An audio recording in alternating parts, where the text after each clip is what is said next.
Fala, meus amores, tudo bem? Falar um pouquinho aqui agora sobre rendimento e pureza, tá? Rendimento e pureza são coisas que a gente vê na estequiometria, tá? Em reações, são coisas bem tranquilas, tá bom? Às vezes o pessoal se enrola um pouco porque não confia no conceito de rendimento e pureza, que não é um conceito complexo. Rendimento é quanto alguma coisa rende, tá?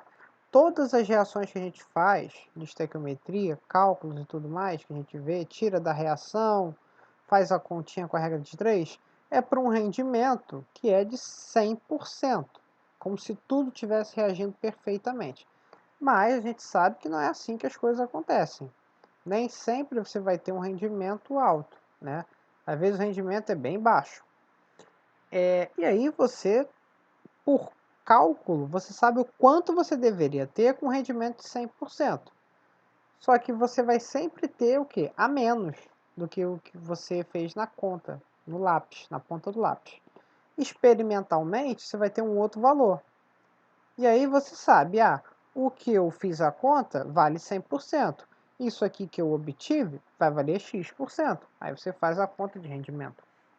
Então, quando que eu tiro o rendimento das coisas? Eu sempre tiro quando eu termino as contas. Fiz todas as minhas contas, aí eu vejo, obtive tanto, mas era para obter outros tantos.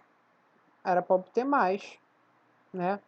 Pô, quanto que eu tive de rendimento? Aí você faz a conta no final. A pureza é um pouco diferente. A pureza é o contrário, na verdade. A pureza a gente usa para amostras.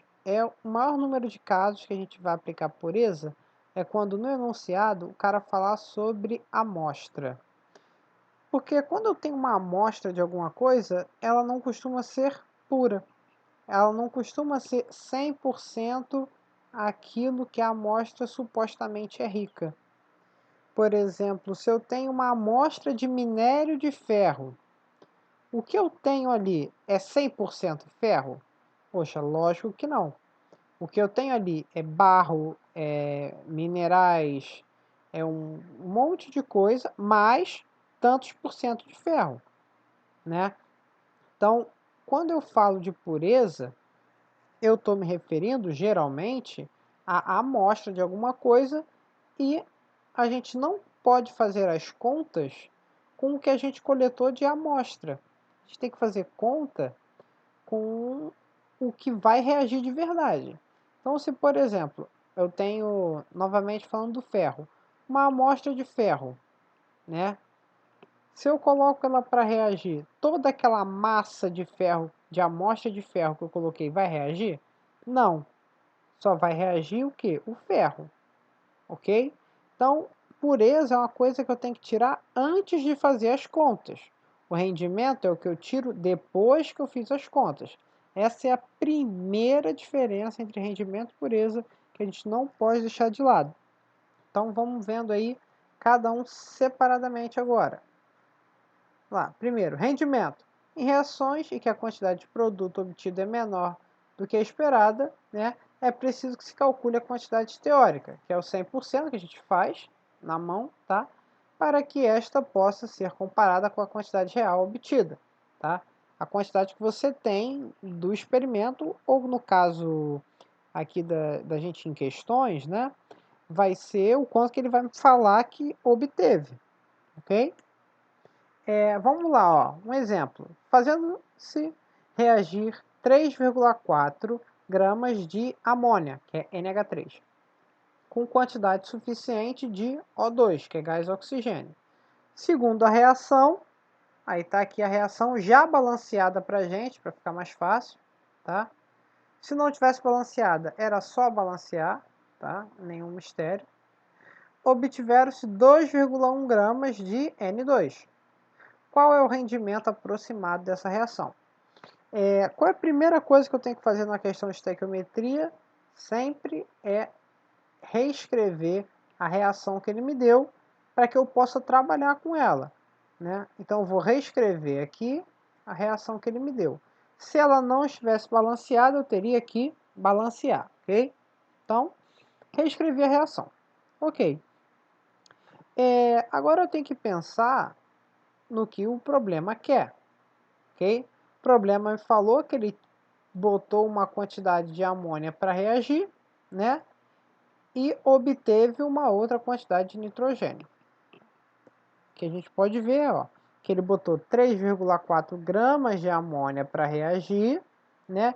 E obteve 2,1 gramas de N2, de gás nitrogênio.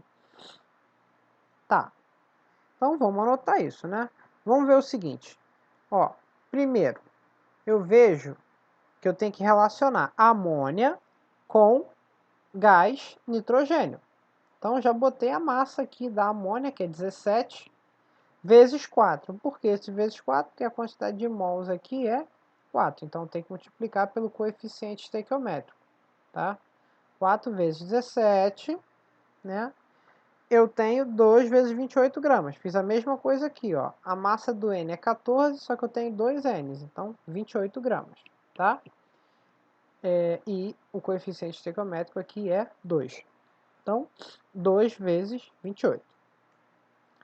E aí, coloco agora o dado que ele me deu na questão, que ele botou 3,4 gramas de amônia para reagir. Aí, o que a maioria das pessoas faz, né? É colocar aqui embaixo do N2 a quantidade que ele obteve, tá? Só que não é isso que a questão quer. A questão quer saber o quanto você teve de rendimento, tá? Então, o que eu tenho que fazer? Eu tenho que calcular fingindo que eu não sei quanto que ele obteve. Eu vou ter que fazer a conta para 100%. Então, eu coloco o x ali, né? E faço essa regra de 3. E essa regra de 3 vai me dar um valor. O valor de 2,8 gramas de nitrogênio, de gás nitrogênio. E essa era a quantidade de gás que eu deveria obter para um rendimento de 100%. Então, vou anotar isso, ó. 2,8 gramas de gás nitrogênio para um rendimento de 100%. Só que quanto que eu obtive de verdade? 2,1, né? Então, qual foi o rendimento real? Coloco o y ali, faço essa conta, acho que o rendimento foi de 75%, ok? Então, rendimento tranquilo, sem problema nenhum, tá? Viu? Eu primeiro fiz a conta para 100%, né? E depois eu tirei o rendimento, ok? Pureza, né? Para calcular a quantidade de um produto específico, que será obtido a partir de um reagente com determinado grau de pureza conhecido, deve-se considerar apenas a parte pura do reagente.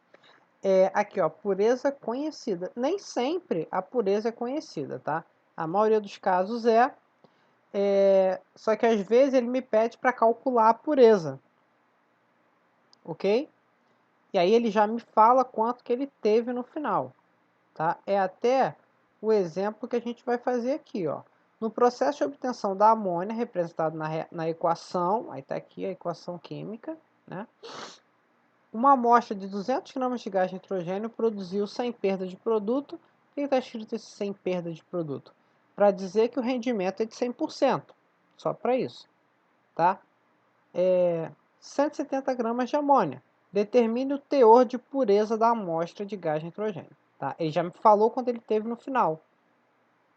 Então, se ele me falou quanto ele teve no final, é porque ele quer que eu calcule a pureza. Tá? E aí, esse tipo de questão, novamente, o que eu vou fazer? Reescrever a equação e anotar aqui, ó, 200 gramas da amostra de N2. Veja, amostra. Se é uma amostra, ela não é pura. Eu posso usar esses 200 gramas para fazer conta? Não posso. Não vou usar. O que eu vou fazer é o seguinte. Vou relacionar. Aqui, ó. Eu sei que 200 gramas da amostra, né, uma certa porcentagem é de N2 de verdade. Então, o que eu tenho que fazer? Multiplicar pela pureza. Pureza vezes 200 gramas, né? Vai me dar a quantidade de N2 verdadeira que eu tenho. Só que ele não me deu a pureza, certo? E ele nem vai me dar. É o que eu quero descobrir. Só que aí eu vou ter que completar a minha regra de 3. Como é que eu completo? Vou aqui primeiro para o N2, ó. 28 gramas de N2, que ele me deu aqui. Tá? Está relacionado com a amônia, que é outra coisa que eu só calculei aqui, ó, a massa molecular, multipliquei pelo coeficiente estequiométrico. Opa, foi mal. Então, ó como é que fica. Eu vou ter aqui, né, a massa do nitrogênio, massa da amônia. A massa da amônia que foi obtida, tá? Foi obtida a partir da reação apenas da N2 puro aqui. Então, por isso que eu tenho que multiplicar pela pureza. Assim, ó, eu consigo completar, né, a minha regra de 3 e ainda tem uma incógnita aqui. E aí, fazendo essa continha, cara, eu vou ter, né, que o rendimento, que a pureza, desculpa, isso aqui dá 0,7. 0,7 é 70%. Beleza? Então é assim que eu faço pureza. Bem, gente, beijão e é isso aí.